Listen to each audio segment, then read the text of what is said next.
Ions आप जानते हैं, पहले भी पढ़ चुके हैं आप लोग फर्स्ट ईयर में, है ना, इलेक्ट्रोवैलेंसी पढ़ चुके हैं, तो आपको आसानी से क्लियर हो जाएगा कि आयनिक सॉलिड, इनका जो अवयवी कण हो गया, यानी वो कण जिससे ये बने हुए होते हैं, अवयवी कण होते हैं इनके आयन, अवयवी कण होते हैं इसके आयन, ठीक है। और ये जहां से हमने यहाँ पर देखा कि अणु जो आणविक ठोस होते हैं दुर्बल वैन डर वाल्स बलों के द्वारा जुड़े होते हैं, तो आयनिक ठोस जो होते हैं ये प्रबल विद्युत स्थैतिक बलों के द्वारा जुड़े हुए होते हैं। प्रबल विद्युत स्थैतिक बल यानी स्ट्रॉन्ग इलेक्ट्रोलिटिक फोर्सेस,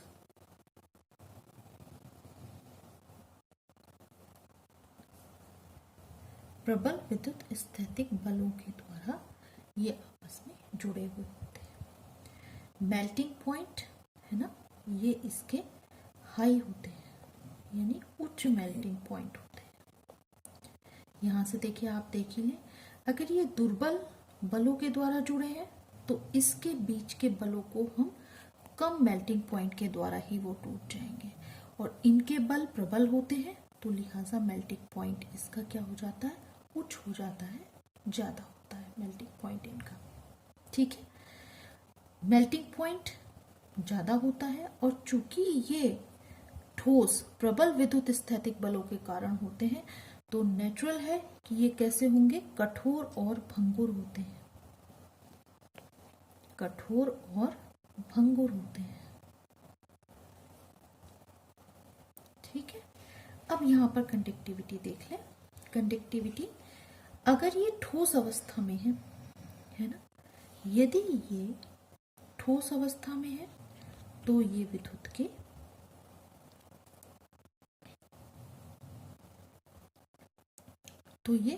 के कुचालक होते हैं।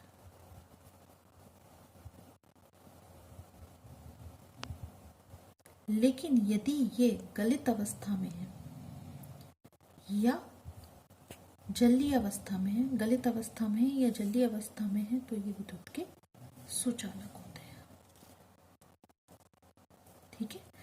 ठोस अवस्था में है तो विद्युत के कुचालक होते हैं, यदि गलित अवस्था में है तो विद्युत के सुचालक होते हैं।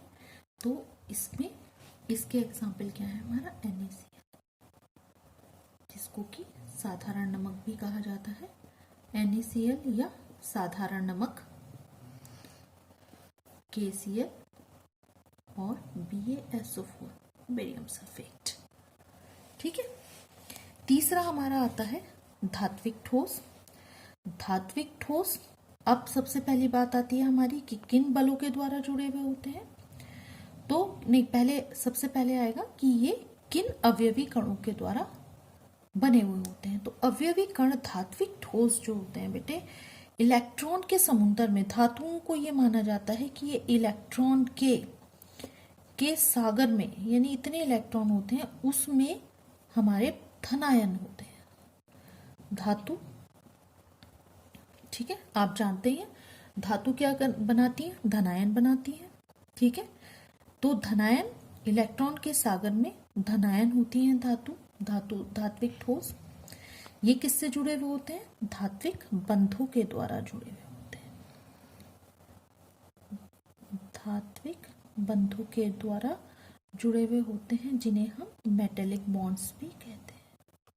क्या कहते हैं, मेटेलिक बॉन्ड्स। बहुत प्रबल बंध होते हैं, मेटेलिक बॉन्ड होते हैं, जिसके कारण धातुएं अत्यधिक कठोर होती हैं, अत्यधिक कठोर होती हैं, और विद्युत तथा, अब आता है दूसरा कंडक्टिविटी, तो ये विद्युत तथा ऊष्मा की सुचालक होती है। क्यों होती है, क्योंकि कंडक्टिविटी किसके कारण होती है, इन इलेक्ट्रॉन्स के कारण। जो धातु के अंदर इलेक्ट्रॉन्स मौजूद होते हैं उनके कारण ये जो इलेक्ट्रिसिटी और ऊष्मा की सुचालक होती है, ठीक। धातुओं में एक विशेष गुण पाया जाता है बेटा, जिसको हम कहते हैं धातवर्धनीयता। आघातवर्धनीयता या आघातवर्धनीय होती है, इसका मतलब है कि पीटने पर ये धातु हमारी पत्ती के रूप में, एक पतली पन्नी के रूप में, पतली पत्ती के रूप में ठोस फैल जाती हैं, है ना, और तन्य होती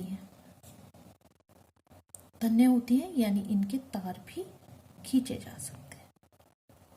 ठीक, इनमें एक विशेष प्रकार की चमक होती है। एग्जाम्पल है आपका एयू, जिसे हम कहते हैं सोना, एजी चांदी, लोहा और तांबा। ठीक, ये इसके एग्जाम्पल हो गए। अब हमारा लास्ट है सहसंयोजक ठोस। सहसंयोजक ठोस, इसका जो अवयवी कण होता है वो क्या होता है? परमाणु। अवयवी कण होता है परमाणु, और इसके जो बंध होते हैं, यानी जिन फोर्स ऑफ अट्रैक्शन जो होता है इसके बीच, क्या होता है? Covalent bond. कोवेलेंट सॉलिड होते हैं, तो कोवेलेंट बॉन्ड्स के द्वारा ये जुड़े हुए होते हैं, जिनको हम कहते हैं प्रबल सहसंयोजक बंध। प्रबल सहसंयोजक बंध।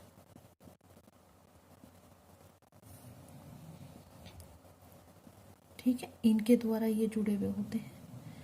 प्रबल सहसंयोजक बंध है, चूंकि प्रबल है तो प्रबल से ही आप समझ जाइए कि ये अत्यंत कठोर होंगे और भंगुर होते हैं।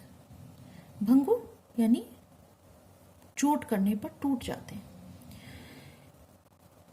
इनका जो मेल्टिंग पॉइंट है वो भी अत्यधिक मेल्टिंग पॉइंट होते हैं, है ना, मेल्टिंग पॉइंट भी उच्च होते हैं। और इलेक्ट्रिसिटी के ये जो विद्युत और ऊष्मा के दुर्बल चालक होते हैं।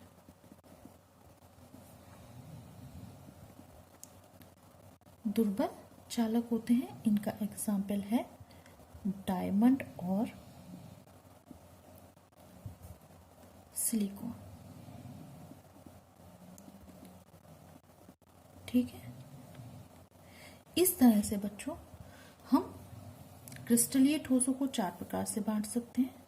ये मैंने आपको एक कंपैरेटिव स्टडी के रूप में बता दिया है। इसका मैं एक पिक्चर भी आपको भेज दूंगी, तो आप बच्चों अपनी बुक से इसको पढ़कर अच्छी तरह से, बिल्कुल वाक्यों को पूरा कर कर अच्छी तरह से इसको कंपैरेटिव स्टडी में 2-2 की कंपैरेटिव स्टडी कर लेंगे।